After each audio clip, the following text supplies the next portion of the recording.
तो नमस्कार सांग मैंने ओडिशा पुलिस फाइनाली तार एग्जाम नोटिफिकेशन बाहर कर दिए देखूँ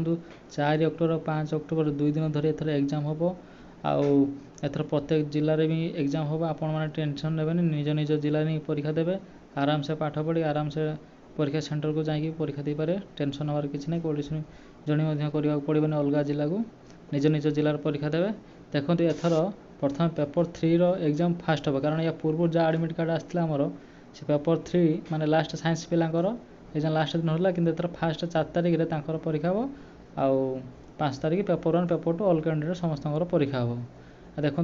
एथर निज निज माने सब जिलार जो आम एग्जाम सेंटर से एग्जाम कंडक्ट करेंगे तार केतटा सेंटर कर डिटेल्स आउ टोटाल सीटिंग कैपेसिटी केते अप्लाइड कैंडिडेट केते टोटाल मेंशन कर 43,744 आम साइंस पिला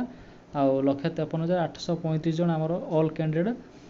अप्लाई कर परीक्षा देवे आउ व्यस्त हबार किसी ना एथर माने एग्जाम आउ फिजिकल बहुत शीघ्र हम एग्जाम आउ एग्जाम फिजिकल गैपटा बहुत कम दिन देवे से माने एसपी सार कहते यूपीआर ऑफिस रु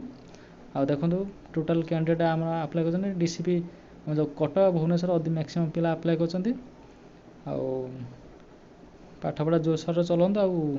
फिजिकल जारी रखु यहाँ डिटेल्स नोटिफिकेशन आउ के एग्जाम डेट चेंज हेनी या भावतु यहाँ ही फाइनल एग्जाम नोटिफिकेशन आउ भिडियो शेष पर्यटन देखिथार थैंक यू पुणी देखा नेक्स्ट वीडियो किसी अपडेट आसले मुझे जनइबी।